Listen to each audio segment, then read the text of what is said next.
One of the turning points in our early history occurred through the Spy Saga. At the request of the people, Moses sent 12 spies to scout the land. 10 of the spies returned with a slanderous report about the land, which the Jewish people were destined to conquer, but they intimated, and they actually stated this explicitly, that we won't be able to conquer the land. And one of the tactics they used to frighten the people was to produce the enormous size of the fruits that grew in the land. They wanted to convey a message that just as the fruits of this land were grotesque and abnormal, so too were its inhabitants. Everything about this land was really unnatural, and it was therefore unconquerable.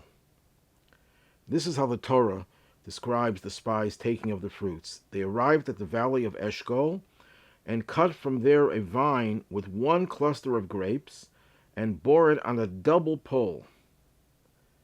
So the question one could ask here is, why did they take the vine if their intention was to show the people the size of the grape?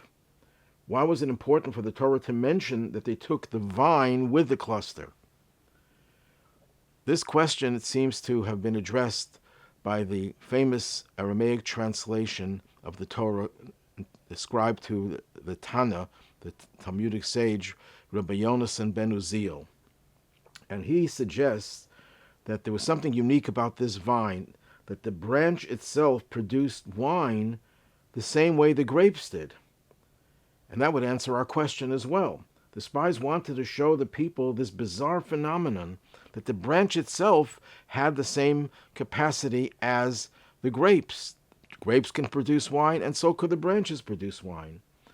And the intent of the spies, by demonstrating this, was to show the people the bizarre nature of the country so they can be dissuaded from wanting to even enter such a country.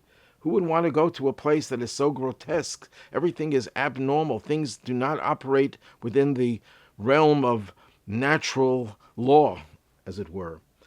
So by showing them these branches, that the branches themselves behave like fruit, it underscored the claim that this land was grotesquely abnormal and even terrifying. And it worked. But everything mentioned in the Torah has a deeper spiritual meaning. So we have to understand the significance of this weird phenomenon of the branches producing wine. The truth is that this phenomenon of a vine sharing the properties of the attached fruit has already been alluded to in the Torah during the very creation of the world. On the third day of creation, the Torah says as follows: God said, "Let the earth sprout vegetation, herbage yielding seed, fruit trees yielding fruit." So what does it mean by fruit trees yielding fruit? Trees yielding fruit would be enough. Obviously, if a tree yields fruit, it's a fruit tree. So why does the Torah have to say fruit trees yielding fruit? So our sages explain that it refers to the fact that the trees themselves, God ordained, should have the same taste as the fruit.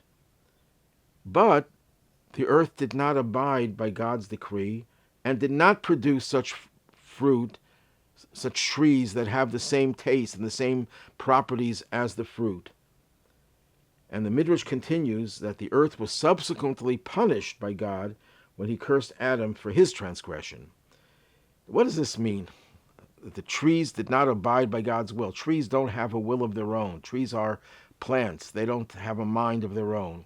And there are those who say it doesn't mean the trees themselves. It means the angels that are in charge of the natural forces. So the angel in charge of the trees did not abide by God's will. How could that be? An angel is a messenger of God. There is no such thing in Judaism as an angel that says one day God tells it to go right. He says, I'm going to go left. An angel can only do what God wants it to do. So it's obvious that God wanted the angel to go against the order in which God says that the fruit itself should have the capacity and the properties, the tree should rather have the capacity of the fruit. So what exactly does this mean, and what does this have to do with Adam's transgression? It seems that God waited for Adam to transgress, and then he said, okay, I'm going to punish the trees as well, punish the earth as well for not doing what I told it to do. So the answer to these questions requires a better understanding of the difference between God's intent and how it actually manifested itself in creation. When God created the world, his intention was that the world should reach a state of perfection. But God could have created a perfect world. But obviously he didn't, because God wanted the world to naturally begin in its imperfect state so that we, human beings, could choose to reverse that and make the world a perfect place. Because if not, there'd be no reason for human activity if we don't make the world perfect. That's what we're here for, to perfect the world. Now, on day one rather, God said, and he set forth his goal when he said, "Let there be light." Light in this context refers to the divine cosmic light. So God wanted that this should be the ultimate light. This is the light that you were able to see from one end of the world to another.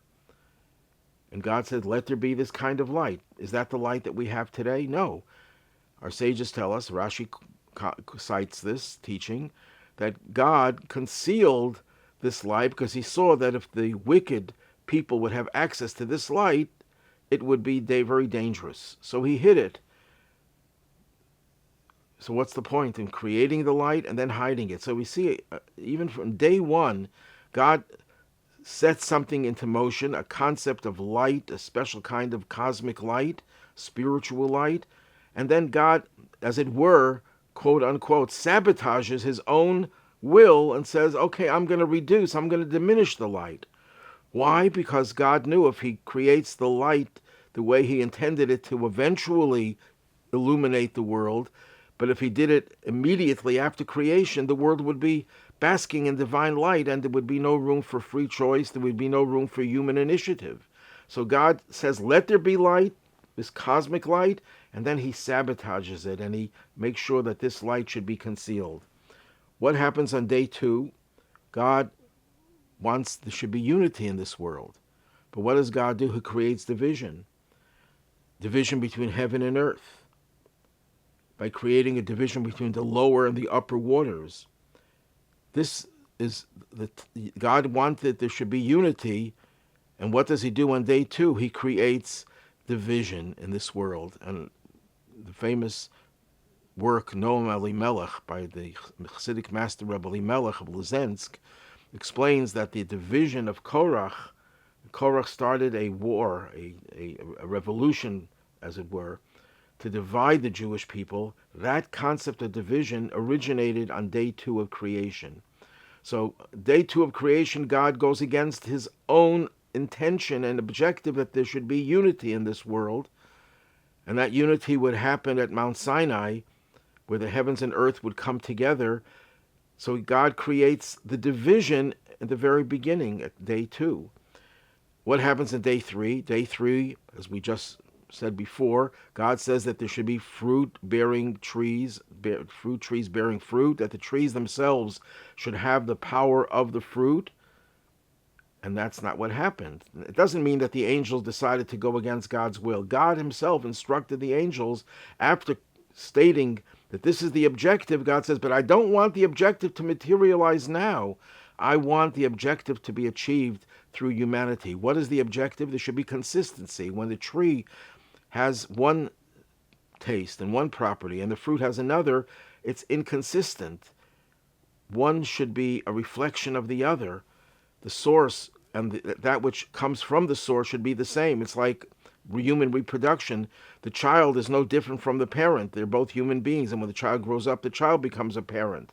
But when you have an inconsistency, that is a challenge for us to repair that breach. That's what happened on day three. On day four, God creates two giant luminaries, the sun and the moon. And then the moon complains he can't have two kings wearing the same crown. You can only have one or the other. So God says, well, diminish yourself. And this diminution of the moon is seen as a diminution of divine light in this world that created the potential for evil, that led eventually to the sin of Adam and Eve. All of this started in the 6 days of creation. That was on day 4. On day 5, God created the Leviathan. And Rashi quotes the Midrash that God created 2 of them, but he killed one of them so it shouldn't propagate, and he salted it and preserved it for the days of Mashiach when we will partake of the Leviathan. Again, God creates something, or he sets into motion a certain energy, and then he destroys it, he undermines it, he sabotages it intentionally so that we repair it. It's like a parent will show a kid a model of something very beautiful, and then the parent takes it apart and says to the kid, now you put it together. He only showed him the finished product, or he told him about the finished product, but he doesn't want the finished product to be there without the efforts of the child. And we are the child that God says, here, I'm giving you an imperfect world. I'm telling you what perfection means, but meanwhile it's imperfect. And that's what happened on day 5. On day 6, of course, we know what happened on day 6. God gives Adam and Eve one commandment, not to partake of the forbidden fruit. And by the way, one opinion as to what fruit it is the etrog, the esrog, which the Talmud says has this unique property that its vine has the same taste as the fruit. In other words, there was a certain amount of perfection over there, and God says to Adam, you can't partake of that perfection. We're not ready for that. But he does eat it, and that brings him down, that reduces him. And as the Rabbi explained at length, that Adam and Eve had free choice, but they really didn't have free choice, because the pressure that God placed upon them to succumb to the temptation was so great that it was inevitable that they were going to transgress. Why? Because God wanted that we should pick ourselves up through our own efforts. If we're on high and we're spiritual and we follow everything God tells us because it's our nature, then we didn't contribute anything to this whole process. So as we can see, all of these events are interconnected. God set the stage for a challenge to rectify all that God himself caused to be compromised, so that we may be able to restore everything to its state of perfection through our own efforts. When our efforts will eventually bear fruit, and the pun is intended here, the branches of the trees will finally taste like the fruit, which is the symbol of perfection within nature. God's original plan will be fully realized. We will enjoy the Leviathan.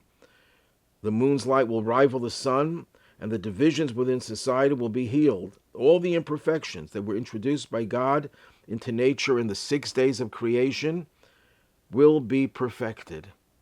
We will have the original light. We will have no more division, only unity. The source and the product will be consistent with one another. The moon's light will be not just a mere reflection of the sunlight, but will be like the sun. The Leviathan will be consumed by us. We'll benefit from it. And of course, the sin of the tree of knowledge will be repaired, and eternal life will be restored to the world, which was taken away when they ate of the forbidden fruit. So we can now understand why the spies so feared entering and conquering the promised land. When they saw the humongous size of the fruits, as well as the literal giants in the local population, they were disturbed. To them, it was a sign that they too would need to become spiritual giants. They took the things that they saw seriously, and on a more sophisticated level than we could imagine when we just read the text superficially. When they saw giants in nature, giants in humanity, this was a land that strove for giantness. And God was telling them, I want you to restore all the compromised phenomena that I myself brought about. I want you to repair that, to restore that. If they had done it then, Mashiach would have come then. That would have been the final redemption. Alas, they blew it, and they had to stay in the desert for 40 years and enter into the land of Canaan in a natural way, relatively natural. There was some supernatural things as well, but it was not as powerful as it could have been. And eventually the temple was built, but also the seeds for its destruction were sown which ultimately led to the destruction of the first temple and the second temple and the ensuing exile in which we find ourselves to this day. And we believe that imminently we will go out of this, because through the thousands of years in exile, we have, for better or for worse, brought about a perfection of all the imperfections, even though we're still imperfect. But all the contributions that Jews have made over the thousands of years of exile accumulate into one state of perfection that brings the world to its ultimate goal of the Messianic age. So that while it's daunting to reach the zenith in one jump, God's intention was for the spies to begin the process of growth with incremental progress, and realize that the goal set forth by God at the beginning of creation is eminently reachable.